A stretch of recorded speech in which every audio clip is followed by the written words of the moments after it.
마태복음 2장입니다. 마태복음 2장에는 앞부분에는 예수님의 탄생 기사가 나오죠. 그리고 이제 뒷부분에는 예수님의 어린 시절에 대한 그런 내용이 나오게 됩니다. 크게 세 부분으로 나눌 수는 있는데요. 우리 앞에 예수님의 탄생과 함께 동방박사에 대한 내용이 12절까지 쭉 나옵니다. 그리고 그 다음에는 그 헤롯 왕이 그 동방박사의 이야기를 듣고는 보니까 13절에서 18절까지인데요. 그 베들레헴 지경 안에 있었던 모든 2살 이하의 아기들을 죽여라 하는 법령을 내리고, 그래서 아이들이 죽는 그런 끔찍한 일이 일어나죠. 그리고 이제 19절부터 마지막 절까지는 그 헤롯이 죽고 나서 다시 마리아와 요셉이 애굽으로 갔다가 다시 이스라엘로 오는, 그래서 나사렛에서 정착하는 그런 내용이 나오게 됩니다. 우리가 동방박사 이야기는 익히 잘 아는 말씀이잖아요. 그래서 뒷부분 예수님과 탄생과 그 헤롯과 관련된 그 내용을 함께 살펴보겠습니다. 우리 먼저 3절을 볼까요? 3절 말씀에 보면 3절에 뭐라고 했죠? 헤롯 왕과 온 예루살렘이 듣고 소동한지라 그랬습니다. 지금 예수님의 탄생 이야기를 듣고 지금 소동이 일어났다, 지금 이런 얘기가 나왔어요.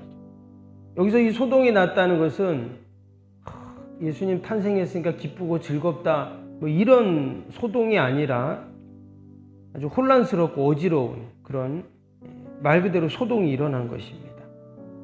분명히 이스라엘 백성들은 그 메시아, 자신들을 구원해 줄 그리스도를 사실 기다리고 있었죠. 오랫동안 로마의 그 지배를 받으면서 로마로부터도 벗어나고, 국가적인 것뿐만 아니라 개인적으로도 그들이 참 구원을 얻기 위한 그런 갈구가 그들에게 분명히 있었습니다. 근데 때가 돼서 하나님이 메시아를, 예수님을 보내주셨어요. 고대하고 고대리던 그 메시아가 딱 태어나셨는데 지금 사람들의 반응이 어떻다고요? 결코 반갑지 않은 소동이 일어났다, 지금 이런 말씀이 나옵니다. 이 중에서도 가장 놀라고 소동을 일으킨 사람이 있어요. 누구죠? 이제 헤롯입니다. 당시의 왕이죠. 근데 이 헤롯 왕이 지금 동방박사들이 뭐라고 했냐면 와서 유대인의 왕이 어디서 나냐 이렇게 물어본 거예요. 근데 여러분, 유대인 왕이 누구예요? 자기잖아요. 내가 여기 왕이 있는데 왕이 태어났다 그러니까 이게 도대체 무슨 말이냐, 이게 그냥 지나가는 말로도 들을 수 있잖아요. 근데 지금 나오는 이야기를 보면 그렇지 않아요. 이 헤롯이 그것을 그냥 지나가는 말이 아니라 아주 심각하게 그 이야기를 듣고는 어떤 행동을 했어요? 당시 아이들을 죽이는 2살 이하의 영아라고 하면 갓난 아기잖아요. 그런 아이들을 다 죽이라는 법령을 발표합니다. 여러분, 세상에 이런 정치, 이런 만행을 저지르는 지도자가 이제 어디 있습니까? 그런데 이 헤롯은 자신의 정치적인 야망을 이루기 위해서 이런 말도 안 되는 만행을 서슴지 않고 행했다라는 것을 알 수 있어요. 이 헤롯은 성경에 보면 신약성경에 헤롯이 많이 나오죠. 그런데 이 지금 나오는 이 헤롯은 헤롯 대왕을 말을 하는데, 여러분, 헤롯은 에서의 후손이거든요. 그래서 유대인들의 그 정통성에는 안 맞아요. 그래서 늘 이 헤롯은 어떤 생각을 갖고 있었냐면, 자신이 진정한 유대인의 혈통적인 정통성이 안 되니까 늘 그거에 대한 이 자격지심이 있었어요. 때문에 자신이 그 문제를 해결하기 위해서 어떻게 해요? 성전도 지어주잖아요. 그리고 로마와 연결을 해가지고 자신의 그 정통성을 늘 가리려고 하는, 그것을 뛰어넘으려고 하는 그런 일들을 하고 있었는데, 지금 왕이 태어난다고 하니까 이게 큰일 난 거예요. 그래서 좀 이런 일을 행하게 되었다는 겁니다. 근데 그때 이제 예수님이 태어나셨는데, 근데 이제 마리아와 요셉이 어떻게 했습니까? 14절을 보세요. 요셉이 일어나서 밤에 아기와 그 어머니를 데리고 애굽으로 떠나가, 이렇게 말씀해요. 그 밤에 그 왕이 2살이야 아기들 다 죽인다는 그 이제 법령이 발표되기 전이에요. 천사가 딱 나타나가지고 얘기를 해준 거예요. 애굽으로 내려가라. 그래서 지금 요셉이 마리아와 함께 아기 예수님을 안고 애굽으로 갔다 하는 말입니다. 근데 여러분 생각을 해보세요. 지금 아기가 2살 이하잖아요. 그럼 완전 갓난 아기거든요. 그 아기를 데리고 어떻게 해요? 애굽으로 내려가라. 여러분 지금 이스라엘에서 애굽은 가까운 거리가 아닙니다. 그런데 그 이야기를 듣고는 아기를 안고 내려가는.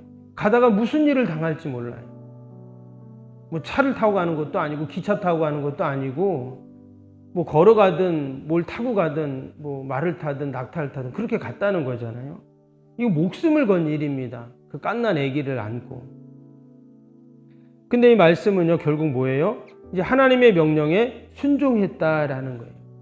결국 말씀에 순종한 것입니다. 때문에 이 마리아와 요셉의 순종은 참으로 귀해요. 여러분 우리가 때때로 순종한다는 것이 얼마나 힘듭니까?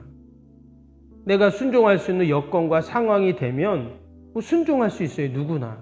근데 지금 마리아와 요셉은 쉽게 순종할 수 있는 상황이 아니에요. 갑자기 밤에 천사가 나타나서 아기를 데리고 애굽으로 가라. 지금 그런 거거든요. 근데 여러분 결국 순종하니까 어떻게 돼요? 순종하니까 사는 거예요. 때로는 순종하는 게 죽을 것만큼 힘들지만 정말 순종하면 바보 같고 뭐 제대로 안 될 것 같은데 결국 말씀에 순종한 자는 하나님의 인도하심을 받게 되고 그 하나님의 언약의 성취를 경험하는 축복의 주인공이 되는 줄로 믿습니다. 우리가 오늘도 무엇에 순종해야 될까? 하나님 말씀에 내가 순종할 때 여러분 살아나는 그런 역사가 있는 줄로 믿습니다. 반면에 헤롯은 어떻게 되었을까요? 15절 보면 헤롯이 죽기까지 거기 있었으니 이는 주께서 선지자를 통하여 말씀하신 바 애굽으로부터 내 아들을 불렀다 함을 이루려 하심이라 그랬습니다. 여기 보니까 헤롯이 죽었다 이렇게 지금 말씀이 나오고 있어요. 결국 헤롯은 죽었습니다. 그가 천년만년 살 것 같고 그 권력과 부를 누릴 것 같았지만 얼마 되지 않아서 죽었어요. 근데 누구는 살았습니까? 순종했던 마리아와 요셉, 아기 예수님은 살았다는 거예요. 결국은 말씀에 순종하면 이러면 이처럼 살아나는 그런 역사가 있는 줄로 믿습니다. 뿐만 아니라 15절에 뭐라 그랬어요? 이는 주께서 선지자를 통해서 말씀하신 바라고 했어요. 여기서 말하는 선지자는 호세아 선지자를 말합니다. 호세아 11장 1절에 보면 그 예수님의 탄생, 또 예수님이 지금 애굽으로 피난을 갔다 있죠. 피난 가고 또 이 모든 삶의 여정들이 그냥 있었던 일이 아니라 철저한 하나님의 말씀에 하나님의 언약의 성취였다는 것을 지금 이야기하고 있어요. 그러니까 호세아는 예수님 태어나기 몇백 년 전 사람이잖아요. 근데 그때 그 선지자가 했던 말을 인용을 하고 있어요. 여러분 동일하게 예수님을 마음에 모시고 살아가는 우리 모든 성도들의 삶도 마찬가지입니다. 우리가 그냥 사는 것이 아니라 우리는 늘 하나님의 섭리, 또 하나님의 계획, 또 하나님의 언약 가운데 그냥 하나도 헛된 것이 없이 늘 하나님의 그 인도하심과 계획하심 가운데 여러분 우리는 살아가고 있는 줄로 믿습니다. 이렇게 해서 헤롯이 죽어서 이제 다시 애굽에 갔던 그 마리아와 요셉 그리고 또 아기 예수님이 다시금 이제 고향으로 돌아오게 됩니다. 이제 그 내용이 19절부터 나오게 되죠. 참 놀라운 게 뭐냐면 하나님이 자꾸 이렇게 꿈에 나타나세요. 그렇죠? 밤에 요셉에게 꿈에 나타나서 말씀하셔서 애굽으로 갔잖아요. 근데 또 보면 19절 보세요. 헤롯이 죽은 후에 주의 사자가 애굽에서 요셉에게 현몽하여 이르되 그랬어요. 또 꿈에 나타난 거예요. 그래서 일어나 아기와 그의 어머니를 데리고 이스라엘 땅으로 가라. 아기의 목숨을 찾던 자들이 죽었느니라. 그래서 요셉이 일어나 아기와 그의 어머니를 데리고 이스라엘 땅으로 들어갔다 이랬습니다. 참 이 요셉도 믿음이 좋은 게 이 꿈에 지금 나타나서 주의 사자가 얘기를 한 거잖아요. 근데 그것을 하나님의 말씀으로 다 받은 거예요. 그냥 자기 생각으로 애굽으로 가야 되겠다, 또 이제 다시 고향으로 가야 되겠다, 이렇게 한 게 아니라 주의 사자가 나타나서 자기에게 얘기하는 것을, 그것도 꿈에, 이것을 하나님의 말씀으로 받았다는 거예요. 여러분, 이것이 믿음인 겁니다. 딴 게 믿음이 아니에요. 그러면 목사님, 저도 꿈에 하나님이 나타나셔서, 아니면 뭐 주의 사자 천사가 나타나서 얘기하면 그 말대로 하면 됩니까? 이렇게 이제 생각할 수가 있어요. 근데 하나님은 다 우리 각자에 맞는 방법으로 말씀하세요. 지금 요셉에게는 어때요? 요셉에게는 하나님이 꿈에 나타나 말씀하시고, 또 나에게는 때로는 내가 성경을 읽다가, 또는 예배 드릴 때 목사님의 설교를 통해서, 또는 하나님이 또 다른 자연의 계시들을 통해서 어떠한 방법으로든 하나님은 우리에게 말씀하시고 계시하시는 하나님이시기 때문에 꼭 이거로 하나님이 나에게 말씀한다, 이렇지 않아요. 때로는 장로님을 통해, 권사님을 통해, 구역장님을 통해, 아니면 뭐 자녀를 통해서도 나에게 말씀하실 수 있고요. 아니면 그냥 같은 직장 동료를 통해서도 말씀하실 수 있고, 여러분 성경에 보니까 나귀를 통해서도 말씀하셨어요. 하나님께서 내가 이 돌멩이들을 들어서 하나님의 일을 할 수도 있다, 이렇게도 말씀하셨잖아요. 때문에 하나님은 어떠한 방법을 통해서도 우리에게 말씀하시려고 하기 때문에 우리는 늘 영적인 눈을 뜨고 영적인 귀를 열어서 그 하나님의 음성을 들어야 할 줄로 믿습니다. 이제 마리아와 요셉과 아기 예수님이 다시금 애굽을 떠나 고향으로 옵니다. 근데 여러분, 고향이 어디입니까? 베들레헴이잖아요. 그렇죠? 유다 베들레헴인데, 그러면 베들레헴으로 오면 되잖아요. 근데 말씀을 보면 어디로 갑니까? 23절 볼까요?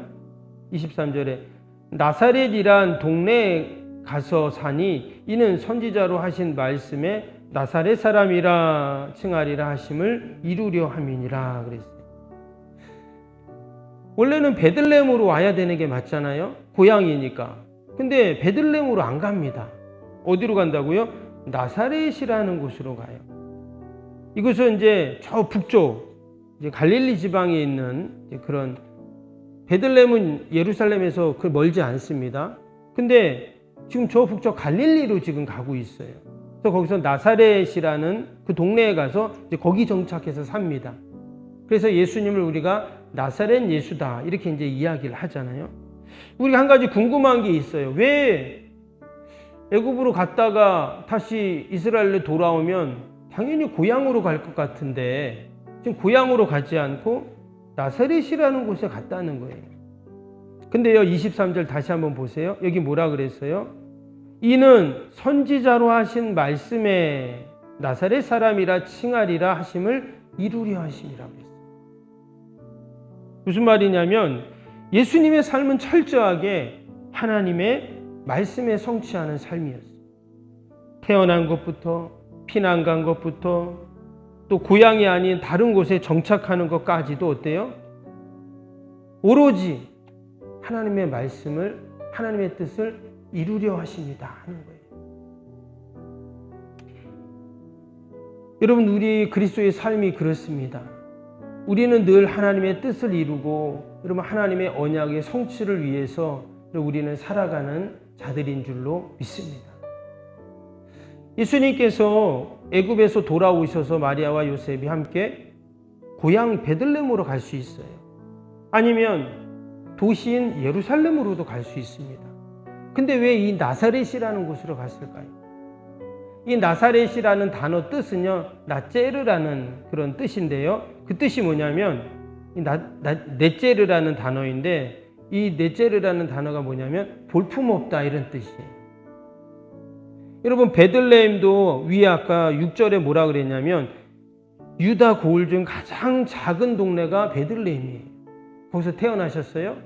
그리고 또 예수님이 정착해서 사신 것은 볼품없다라는 뜻을 가진 그 단어에서 유래된 나사렛이라는 동네입니다. 실제로 나사렛은 볼품없는 동네예요. 아주 시골 동네. 왜 예수님이 가장 작은 동네에서 태어나시고 가장 볼품없는 동네에서 정착하며 사시고 이러셨을까? 그래서 소위 이것을 나사렛 정신이다 이렇게도 말을 하는데요. 이게 다 뭐라고요? 하나님의 언약의 성취를 위해서였다는 거예요. 유대인의 왕으로 오신 분, 아니 만왕의 왕으로 오신 그 예수님이 어떻게 가장 작은 동네에서 태어나고 어떻게 볼품없는 동네에서 이렇게 사셔야만 했는가? 그것은 오직 저와 여러분의 구원을 위해서, 또 하나님의 뜻을 이루고 언약의 성취를 위해서 여러분 이렇게 사셨다라는 것이죠. 우리는 다시 한번 이 주님의 탄생 기사를 보면서 그 하나님의 은혜를 생각하고 또 감사하고, 오늘 하루도 우리가 이 나사렛 정신으로 여러분 살아가야 할 줄로 믿습니다. 그럴 때 저와 여러분이 그 언약의 성취의 주인공이 되는 그런 은혜와 복이 넘칠 줄로 믿습니다. 주신 말씀 생각하면서 우리 월요일 기도 함께 할까요? 월요일 기도입니다. 16번부터 30번까지 기도입니다. 기도와 헌신을 통해 보이지 않는 영적 성전 건축이 먼저 이루어지게 하옵소서. 아멘. 모든 성도들이 믿음의 눈을 열어 하나님의 새 역사를 바라보게 하옵소서. 아멘. 성전을 봉헌하기까지 성도들에게 흔들리지 않는 반석 같은 믿음을 주옵소서. 아멘. 이웃사랑 섬김 세계 선교가 한치 흐트러짐 없이 이루어지게 하옵소서. 아멘. 새로운 공간이 다음 세대와 모든 열방을 구원하는 축복의 통로가 되게 하옵소서. 아멘. 교회 건축이 고통당하는 자들의 치유와 회복의 성산으로 쓰임받게 하옵소서. 아멘. 온 성도들이 주님의 거룩한 비전에 하나 되고 소명을 따라 헌신하게 하옵소서. 아멘. 각자의 형편은 다르지만 주님께 빚진 자의 마음으로 동일한 헌신을 하게 하옵소서. 아멘. 성도들이 물질을 드릴 때마다 세상이 줄 수 없는 감격과 기쁨을 누리게 하옵소서. 아멘. 성도들이 땅의 기름진 복을 받아 약속한 모든 헌신을 넉넉히 감당하게 하옵소서. 아멘. 모든 성도가 믿음 안에서 기적의 역사를 이루는 통로로 쓰임받게 하옵소서. 아멘. 사랑으로 하나 되어 주님의 몸된 교회를 더욱 잘 세워나가게 하옵소서. 아멘. 주님의 피로 사신 교회를 더욱더 사랑하게 하시고 서로를 돌아보게 하옵소서. 아멘. 성전 건축이 진행되는 동안 더욱 견고한 사랑의 공동체가 되게 하옵소서. 아멘. 공동체를 위협하는 어떤 역경과 도전에도 사랑과 믿음으로 승리하게 하옵소서. 아멘. 예수님의 이름으로 기도합니다. 아멘. 사랑과 은혜가 충만하신 하나님 아버지, 예수님의 탄생과 또 예수님의 헤롯을 피해 애굽으로 내려간 일, 또 다시금 유대 땅으로 왔지만 고향이 아닌 나사렛에서 정착하신 삶, 이 모든 것들이 하나님의 말씀, 그 뜻, 언약의 성취를 위하였던 것을 우리가 말씀을 통해서 보게 됩니다. 하나님, 우리의 성도의 삶은 늘 하나님의 뜻과 그 말씀을 이루는 삶인 줄로 믿습니다. 오늘도 하나님의 약속의 말씀을 내 안에 간직하고 그 말씀대로 살아가는 순종함으로 놀라운 아버지 구원의 역사를 경험하는 저희들이 다 되게 하여 주옵소서.